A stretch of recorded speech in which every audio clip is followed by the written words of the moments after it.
Hello, twisted humans. Do you find yourself wanting to know more about the latest murder, conspiracy, cult, or haunting? Then this is the podcast for you. I'm Alecia. And I'm Sierra, and this is Twisted and Uncorked.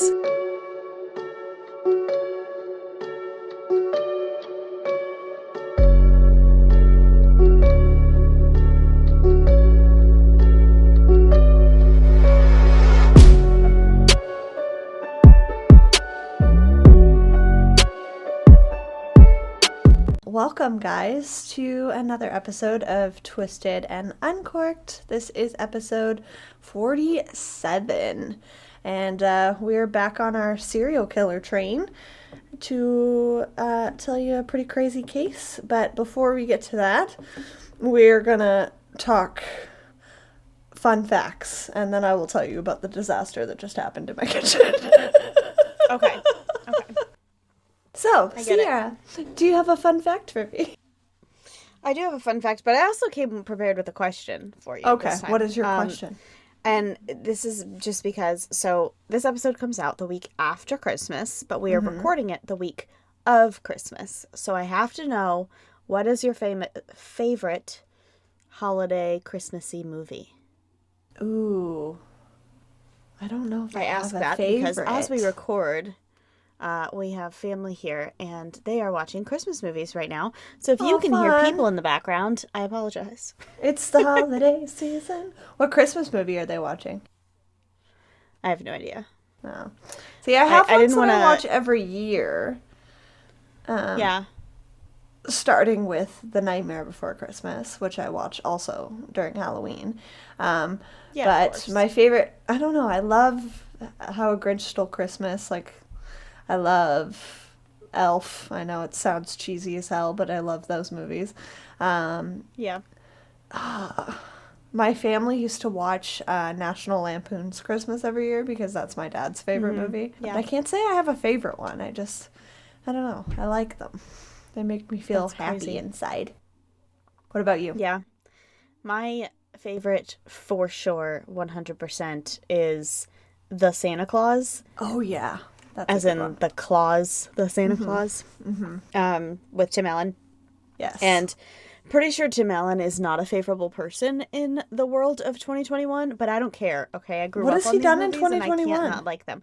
I don't know. People just seem to not like him much anymore. I haven't done my own research. Okay. I don't know the man. I don't know if I do like him. Because, like, the or last not, thing that he but I did do that like I- the movie. Okay. Yeah. And the second one is good, too. Oh. Yeah, and the third one. Yeah. Oh, there's a third I one? love them all. Yes. Shit. I gotta get on that. The I was giving child Kevin. inside of me loves these movies. Yeah, they're great. And I mean, I always think he's funny. Like, the last thing that he did that was really good that I thought was the TV show Last Man Standing. Yeah. Have that you was seen pretty it? Yeah, funny, it was too. a good show. Like, Yeah. I don't know. I like him. I think he's funny.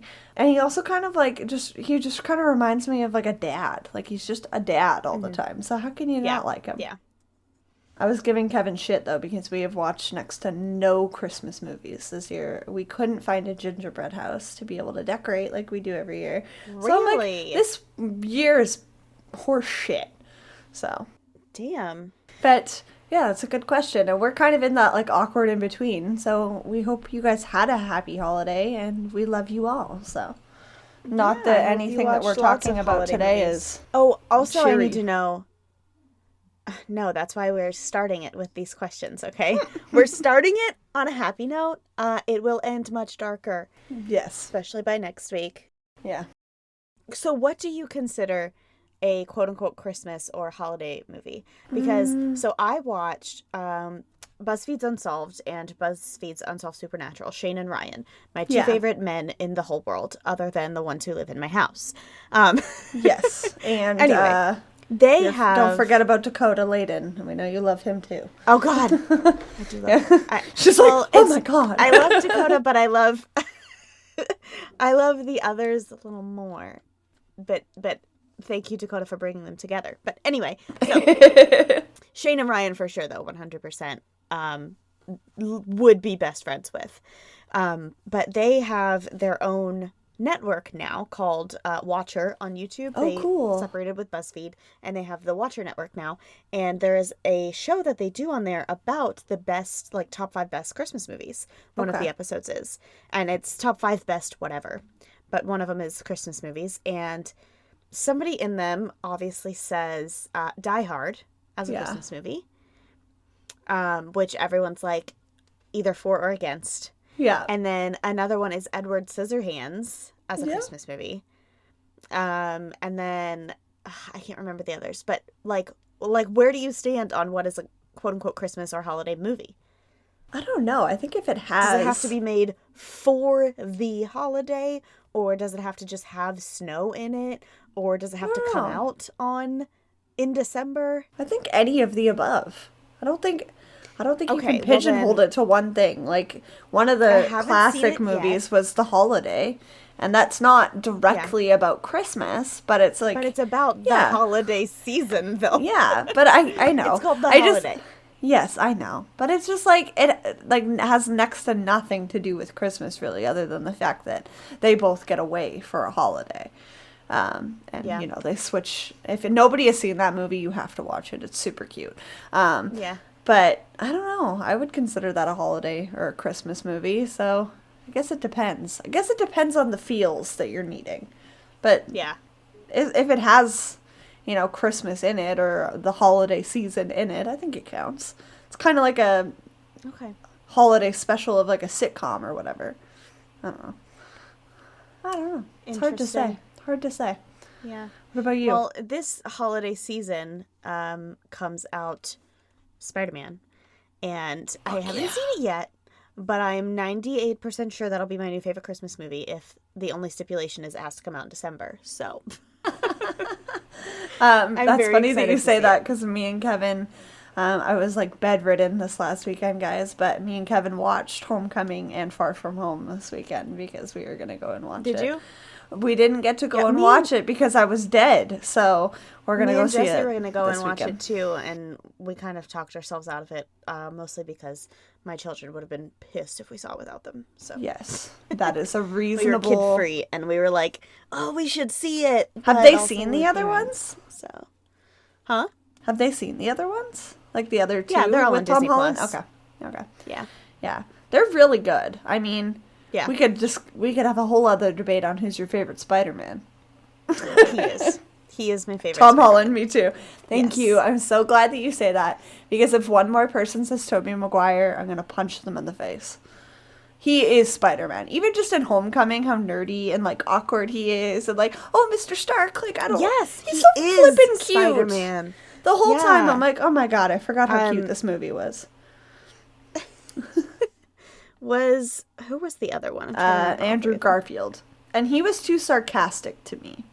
He didn't capture Peter so- Parker.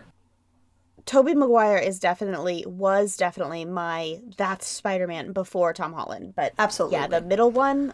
Yeah. I never even watched those ones. I didn't want to. No, I did because I like Emma Stone, and Spider-Man. But Oh, I do love he was Emma just Stone. too sarcastic. But he's Kevin's favorite because Kevin's really sarcastic, Really? and he kind of jives with that. But I'm like, that's not Peter Parker. Peter Parker isn't cocky and Right. sarcastic, and he's awkward and nerdy.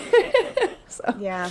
we got into All a right, we kind are of- creating topic. either a whole new fan base or a whole new hate base. Sorry, Yeah. guys. Anyway, let me tell you a fun fact. Yeah, tell me a fun fact. We're gonna slowly get darker and darker, so I Oh, hope okay. your fun fact is a little dark. It's not, but it's kind of fun. Okay, you go first then. So my fun fact. I mean, mine's not. Okay, go ahead. Sorry. Mine's not dark either, but it's weird. And we're. I was gonna gonna get say, have weirder we and switched dark, roles so. because mine are always fucked up. It's not fucked up. It's just creepy in my own opinion. Okay, I like that. A little Continue. bit macabre, but mine is that popsicles were invented by an 11-year-old by accident. In Okay. 1905, an 11-year-old boy named Frank Epperson left soda powder and water outside overnight with its wooden stirrer still in the cup. The mixture had frozen in the chilly nighttime weather, and so the Epsicle was born, as it was originally called. He sold the treat around his neighborhood and nearby amusement parks and even patented the recipe. Years later, he changed the name to Popsicle because that's what the kids called their Pops concoction. And it kind of sounded like the Epsicle of his original name. So yeah, I thought that was kind of cool. I also didn't know that popsicles have been around since fucking 1905, so. So interesting. One of the oldest treats. My fun fact is, so I'm sure we all know that we share 98.4% of our DNA with chimpanzees. Yes. But we also share 70% with slugs. What the fuck? Right? Excuse me? Yeah. I'm gonna need you. So, like, do we have further explanation to that, or are you just gonna? Nope. Oh, that's okay. it. Basically, what I gather from that is, just because we share 98.4% of our DNA with chimpanzees does not necessarily mean we are as close to them as we think, because we also share 70% with slugs. Yeah. And that's gross. Yeah. Oh my god. Somebody do that research for us and let us know why that's a thing, because I'm curious. Because, I mean, we thrive on salt, but if you pour salt on a slug, it's going to dissolve, so I have questions. Yep, that's creepy. Weird. Oh my god. I feel shooketh by that. So, Shooketh. Bring me some wine. Speaking of weirdness, yes, we're going to talk wine, Yes. but first, Weirdness. so today... I was like, yeah, the wine is weird too. The wine is kind of weird. So I'm really jealous because I went to 6 different liquor stores or specialty wine stores. No, don't get into the wine yet. Tell me your weirdness. Do you want to tell me the disaster that occurred in my kitchen? Huh? What? Well, it's related. It's related to... It's all connected. Okay, it's all connected. Okay. So we are connected drinking the Choco Vine chocolate wine, and it's the Dutch chocolate one. It is 14% ABV, which is like packin'. And it's their classic out of all of the Choco Vines. They have like a few different ones. They've got a whipped cream one, a chocolate raspberry, a dark chocolate. They look so good, and they are so popular that is why they weren't able to get it into some of the liquor stores here for me in BC. So this one is a perfect marriage between Dutch chocolate and French Cabernet Sauvignon. And it just looks fucking delicious. It basically looks like chocolate milk, but like an adult version. I have been told so far, I haven't drinking it yet. I know when I showed you my bottle here on YouTube, all of you are like, oh my gosh, it's already open. That's because my family out there said they just had to try it. I haven't tried it. What? Apparently it tastes like a Yoo-hoo. So. Oh. Okay. We'll find out. Okay. So that said, I wasn't able to get that one, but we're still talking about that one. We're going to pretend that I'm drinking that one. But I am drinking Girls' Night Out raspberry chocolate wine. And it's not like a chocolate milk in a glass situation. So the girl at the liquor store told me that to give it a similar consistency or taste to that, even though it is very similar, to give it more of that creamy flavor that the Choco Vine brings, to add Baileys to it. Well, ladies and gentlemen, I would not recommend you blindly trust ladies at the liquor store without putting your little critical thinking hat on, because what happens when you mix milk and juice, Sierra? It curdles. Did it really? Yeah. So I did that, and it curdled, and I was like, oh my god, I don't know if I can curdled the Baileys? Yeah. So I texted Sierra. I was like, I am coming. I am straining my wine currently, and it wasn't working through the coffee filter as fast as I wanted it to. So I gave up, and I set that aside for our sangria next week because it's chocolatey and it'll mix it all together, and it won't look like somebody vomited in my glass anymore. So mine is definitely more of a red look, but we're on a red wine this week, and this is Cab Sav is a red grape varietal, so we're sticking with the trend while still being able to have a delicious holiday drink. So I was real bummed, and then while straining it, I proceeded to pour like a lot of it on the floor, and Kevin came in and he's like, what the fuck are you doing? I had like mugs, and it was a disaster. My floor was sticky, so I wouldn't recommend it, guys. What do you think, though, Sierra? Don't do that. It tastes like... I'm so jealous. I'm gonna have to try it. Fucking chocolate milk. Oh my god. Literally like chocolate milk. So here's my issue. I forgot to put it in the fridge overnight.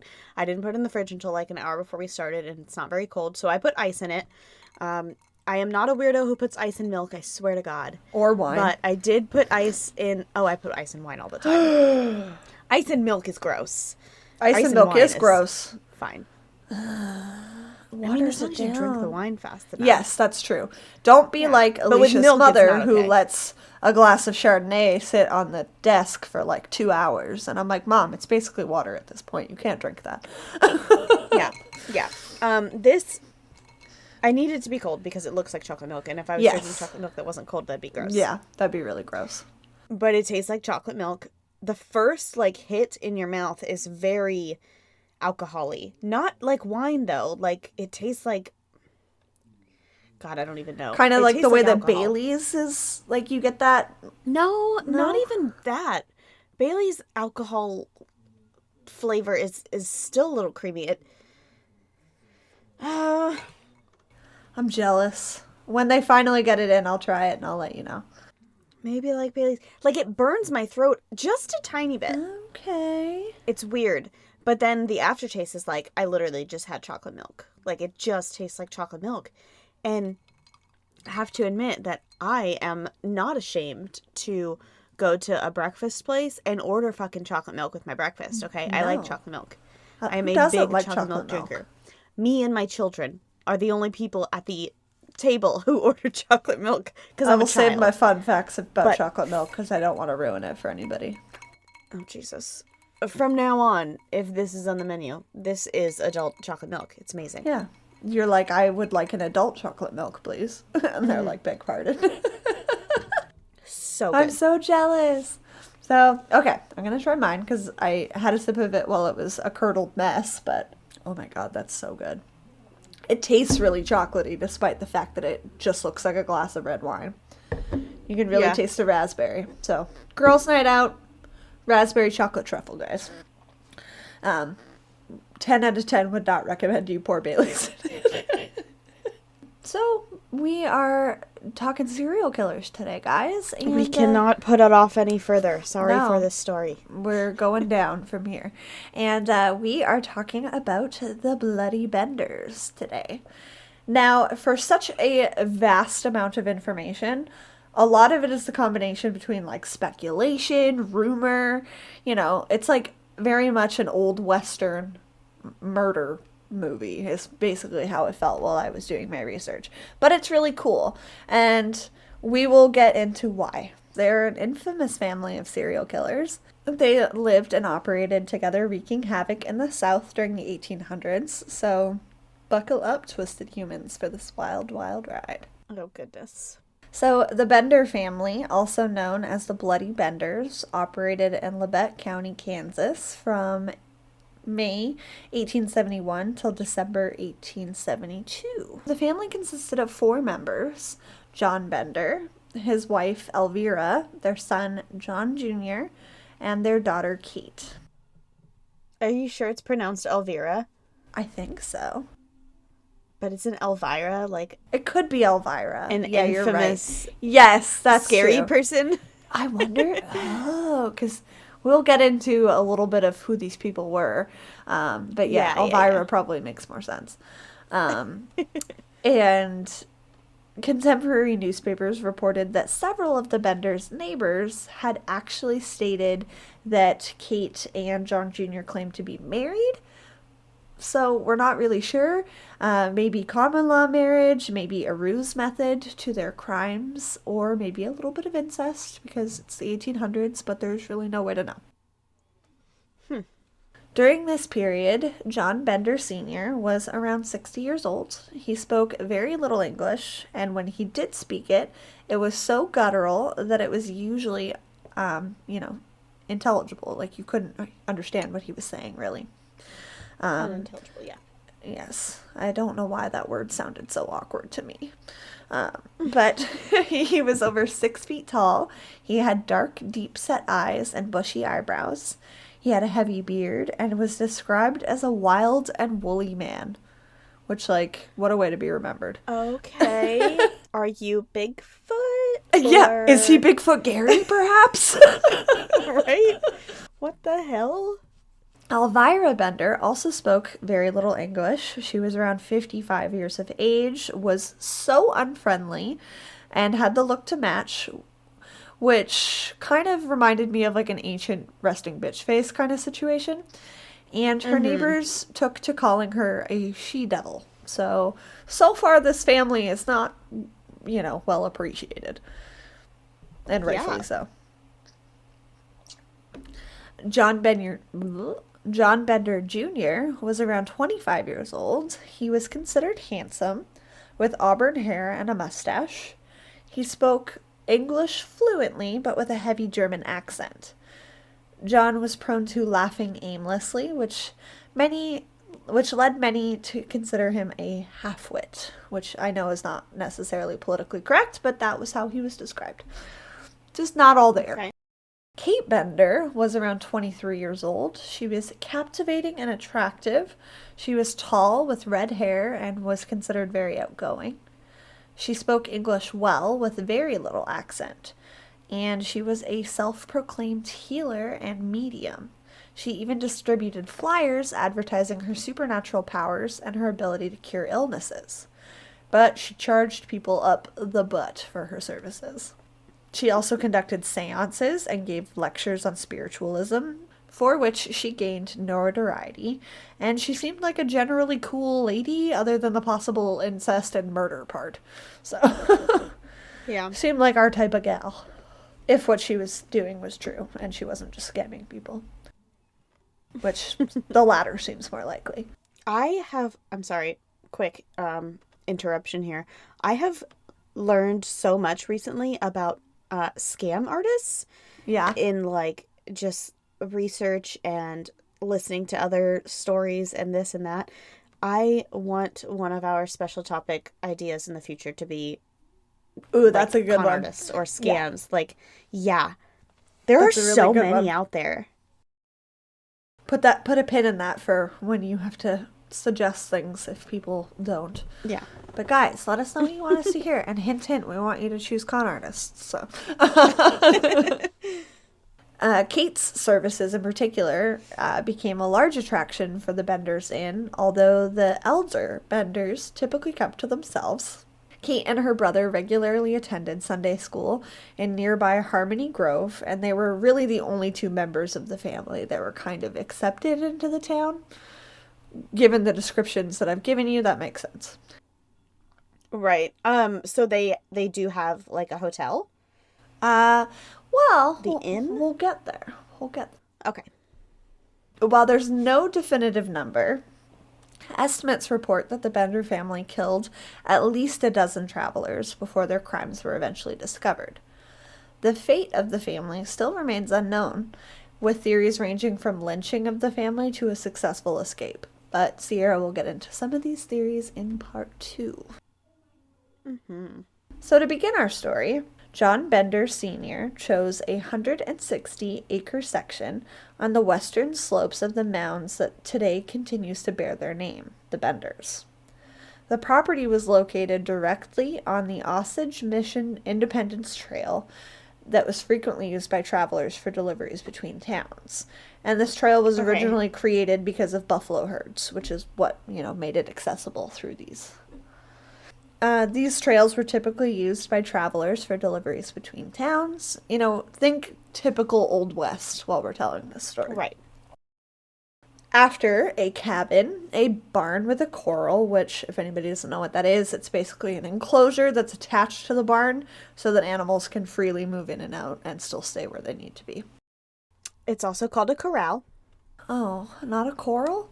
That's all right. Just kidding. That's right. You're like, you know what it is, but you don't know how to say it. All right. So a corral. My bad, guys. And Golden Corral, the buffet. That makes sense. Yes. Yeah. I was thinking that too while I was writing that, but then I doubted myself. They also built a well on the property, and after all of this, the family was ready to move in. In the fall of 1871, Elvira and Kate went to arrive and join the men after the completion of the property, and the cabin was divided into 2 rooms by a canvas wagon cover. So this is their inn. The Benders used the smaller room. Wait. Yes. No, you keep going. Go ahead. Okay. Tell me about their inn, because what the fuck? I have photos, I'm just confused. too. I have photos of what they believed that it good. looked like, so I'll show you. The Benders used a smaller room in the rear, because they separated this basically big cabin into 2 rooms. They used the smaller room in the back of the house for living quarters, while the front of the room was converted into a sort of general store, where a few dry goods and various supplies were sold.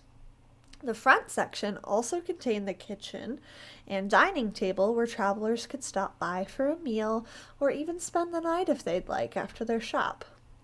Which I'm like, where? It's a fucking a 1800s gas station truck stop. Exactly. It's not an inn. Yeah. Okay. But it was called the Bender's Inn. So I can actually show They you didn't a picture. have gas back then. No. They had horses and wagons, so. Right. So this is a sketch of what they believed they divided it into. So, little living quarters in the back, which also, 4 adults, how are you living back there? Little general store, table, chairs. And then this is a picture of the actual inn. Wow. That's the actual, okay. Okay, yeah. So it was 16 feet by 24 feet. So not very big. What? Yes, I know. I don't know how they crammed all of this into such a little space. I feel like that's... I feel like I want to measure my bedroom right now, but I feel like it's the size of my bedroom. Yeah, that's what I was going to say. That can't be much bigger than my bedroom. It's the 1800s. Wow. Were people smaller back then? What the fuck? Yes, they were all tiny little mouse humans. I know. I don't know what the hell I don't know how they did it. Okay. But I guess, I know, and 4 adults are living in this. I'm like, how? And inviting guests. Yeah, I know. And then I'm like, where are the guests staying if they're choosing to spend the night? I don't get it. Elvira and Kate also planted a 2-acre vegetable garden and apple orchard north of the cabin, making the property very inviting and self-sustainable. Everything in the 1800s is self-sustainable. Yeah, it's called the 1800s. It's called surviving in the 1800s. Yeah. It's called life. Now, earlier when I mentioned their relationships were unknown, that is because there is a few theories on who this family really could be. There's no documentation or definite proof of their relationships to one another, where they were born. Nothing of this sort has ever been found. Many believe So, do we know if Bender and these names are really their names? We'll get there. Okay. So, many believe that the family immigrated from Germany, given the accents, and according to some sources, John Bender may have been born John Flickinger and changed his name to go along with the rest of the Bender crew to continue their lives of crime together. According to contemporary newspapers, Elvira was actually born Elmira Hill, and she married a man named Simon Mark, with whom she claimed to have 12 children with, and then later married a man named William Stephen Griffith. So no one knows where her ex-husband's alleged, because this is just what's believed from, archives, where her ex-husbands ended up, but it is rumored that she actually murdered them. So a little bit of Black Widow business here. What the fuck? I know, this is just a shit show. That's what I said. It's a wild ride, guys. At this point in time, let me just say that, yes, I am covering part 2. No, I did not research or write it. Alecia did. So, like, I'm learning all this information with y'all, okay? I just feel like we're talking about the Vampire Diaries. I This is an know! episode of Vampire I was Diaries. thinking What the fuck same is thing while I happening? was writing it. Oh, that's so funny that you There's said that. doppelgangers. There's and, alleged identities. Like, there's, right, what the fuck missing is happening? ex-husbands. These people may or may not Goodness exist. So it was rumored that she actually murdered them, which, wouldn't be surprised. But none of these rumors could ever be proven. Kate was believed to actually be Elvira's daughter, her fifth daughter from her marriage to Simon. As for John Jr., So- no one knows for sure. Elmira's daughter Yes. from the marriage to Simon. Okay. Yes. God damn. I know. Get your red string boards out, guys. Seriously. But before we continue our story, we are going to take a quick ad break. If you don't want to listen to these crazy ads, you can head on over to our patreon.com/twistedanduncorked for as little as $1 a month, and you can unlock all sorts of bonus content and skip these. So we'll be right back. Hey Sierra, remember last week when I told you about that creepy man that followed me to 2 different locations after I went to pick up dinner? Oh my god, yeah. So scary. As creepy as that was, I felt much better because I had my She's Birdie personal alarm with me. If threatened, She's Birdie activates a loud 130 decibel siren and flashing strobe light to create a diversion and help ward off possible threats. Wow. She's Birdie Yeah. modern design comes in 8 pop colors, each with a solid brass keychain. She's a great companion on campus, on the trails, and out at night. And we definitely like our nightlife. Each birdie is hand-tested and built to last. She turns on and off as needed and comes with replaceable batteries that last for 40 continual minutes. I don't think you'd ever need that, but it's nice to know you've got the replacement. Definitely. That's so awesome. And I mean, obviously it sucks that us women have to deal with this and take these measures to stay safe, but I'm sure glad that I have my birdie when I'm out and about, just in case. Right? Get yours today with our discount, Twisted10. That's Twisted10, all capitals, at checkout so they know our show sent you. Keep it twisted and chirp proudly, ladies. Welcome back. So, we are going to continue with our crazy Bender rumors here. So, when the Benders opened their store and we're putting in quotations station. because, yeah, their truck Their stop. gas station. Their horse stop. There we go. Exactly. In 1871, many travelers would stop for a meal or buy supplies. However, some of those men frequently carried large sums of cash because they had an intention of settling, buying stock, or purchasing a land claim themselves. So they kind of had everything to their name with them. And Okay, so yeah, this weird. is the 1800s. Yeah, exactly. And so weird, many of these people traveling through started to go missing. Well, What? also 1800s, right? Yeah.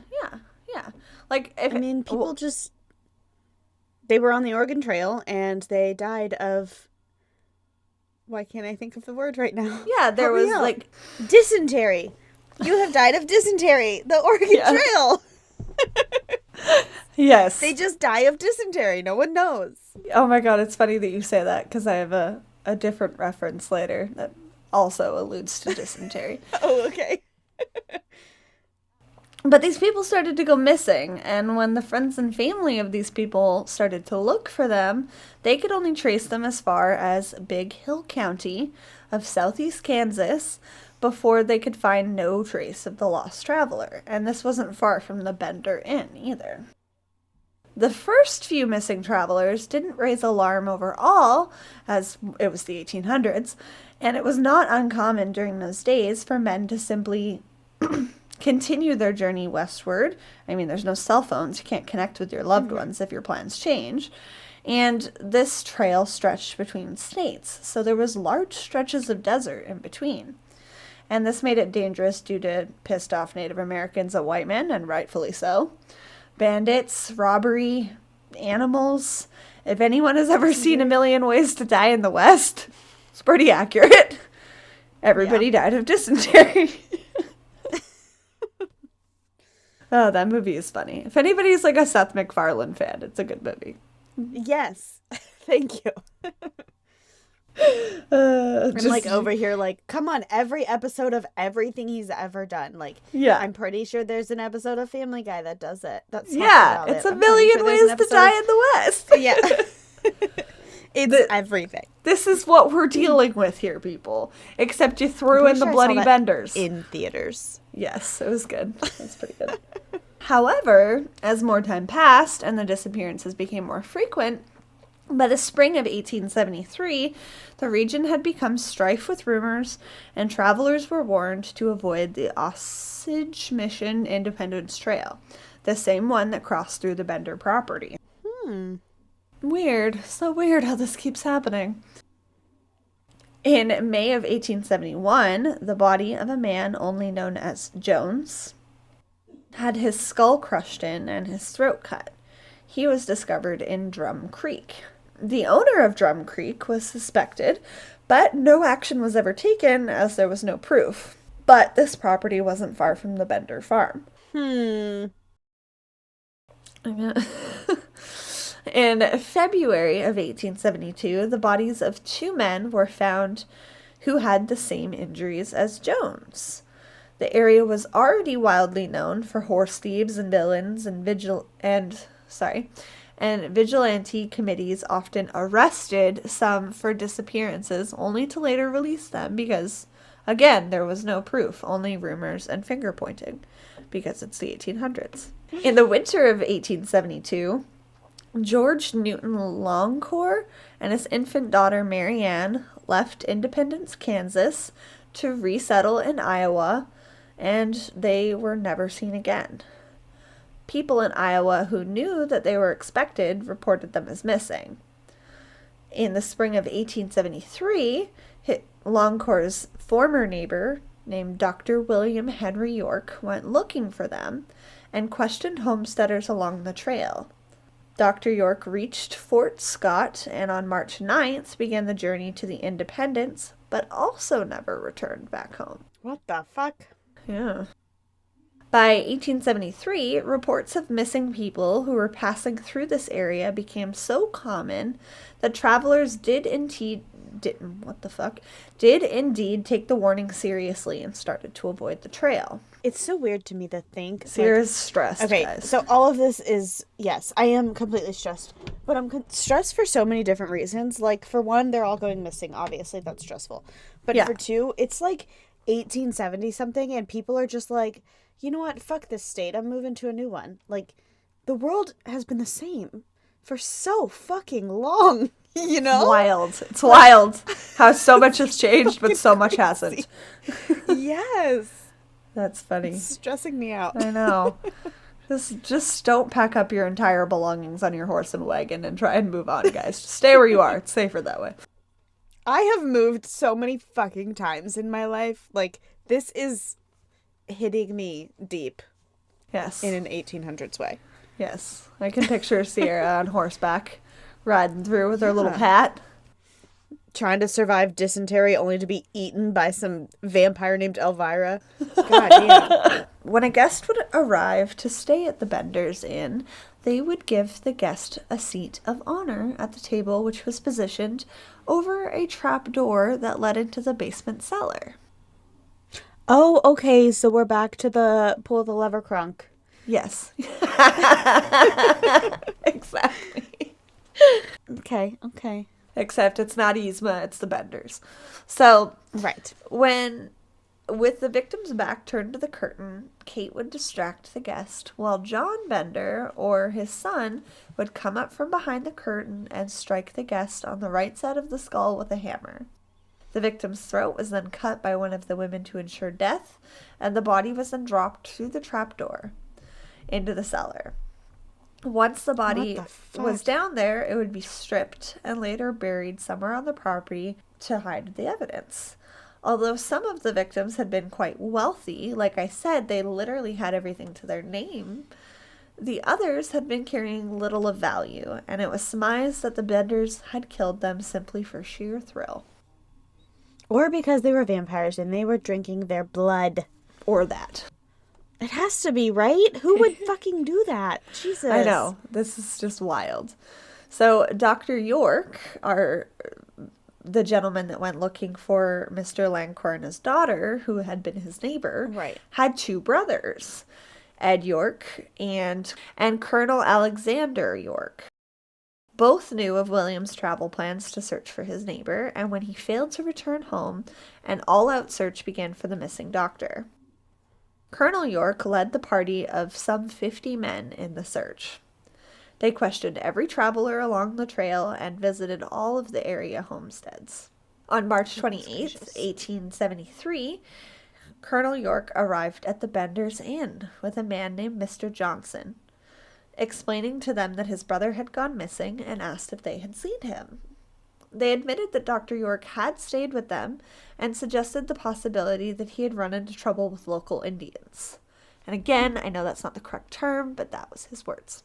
Okay. Colonel York agreed that this was possible and accepted their invitation to stay for dinner. On April 3rd, Colonel York returned to the inn with armed men after being informed that a woman had fled from the inn after being threatened with knives by Elvira Bender. She allegedly could not understand English, like I said, and the young Benders denied the claims that York had accused them of. When York repeated the claim, Elvira became enraged, said that the woman was a witch who had cursed her coffee, and ordered the men to leave her house immediately, revealing for the first time that she did actually have a sense of the English language. Wow. Before the York brothers left, Kate asked them to return the following Friday night, and she would use her clairvoyant abilities to hopefully help them find their brother. The men that were, grouping around with the York brothers in the search were convinced that the Benders and a neighboring family, the Roaches, were likely guilty of these missing persons and wanted to hang them all. But York insisted that evidence must be found first. Which, again, it's the 1800s. Sensible. There's no evidence ever anywhere. It's just finger pointing. That's true. Damn. Around the same time, neighboring communities began to make accusations that the Osage community was likely responsible for the disappearances, as it had all occurred along this trail. We love a good old-fashioned town meeting, and that is exactly what they did. They held a town meeting at the Harmony Grove Schoolhouse. The meeting was attended by 75-plus locals, including Colonel York and both John Bender Sr. and John Bender Jr. After discussing the disappearances, including that of William York, it was agreed that a search warrant would be obtained to search every homestead between Big Hill Creek and Drum Creek, so the neighboring areas over around the Bender family. Because the Bender men were at this meeting, this gave them the heads up that they needed. And despite Colonel York's strong suspicions regarding the Benders since his initial visit weeks earlier, no one had watched them, and it was not noticed for several days that they had fled the town. Oh my goodness. And this is where we are going to end part 1. Oh my goodness! I know. We're leaving you on a cliffhanger, guys. I don't, listen, I'm pretty sure I've heard the story told before, but I've never heard it told in this much detail, and I'm so glad that you decided to do the research for this one, and even for my side, because this story is fucking crazy. I had to do a lot of hunting. It sounds like a fucking movie. It does. I love it. It's A Million Ways to Die in the West, Murder Edition. Yeah, why isn't this a movie? Who knows of the Bender movie? Please tell me about it, because I want to watch it. If anybody has, it's got to be made. There's got to be one even based by off of it. Right. Even by one made by some 22-year-old in their fucking apartment studio. You know what I mean? Somebody made a movie and I want to watch it.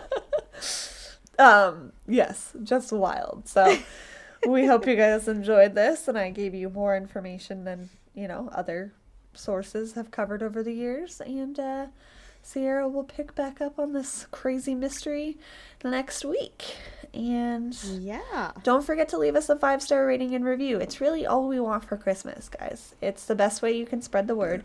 And fucking finally, Spotify, you can now rate us on Spotify because half of our listeners listen through there. Yeah! You can leave us a 5-star rating on Spotify. No, not a review, just a rating. But it still helps. Not yet. It still helps people find us. So if you're not a Spotify listener, again, the best way to leave us an actual review is Apple Podcasts, Stitcher.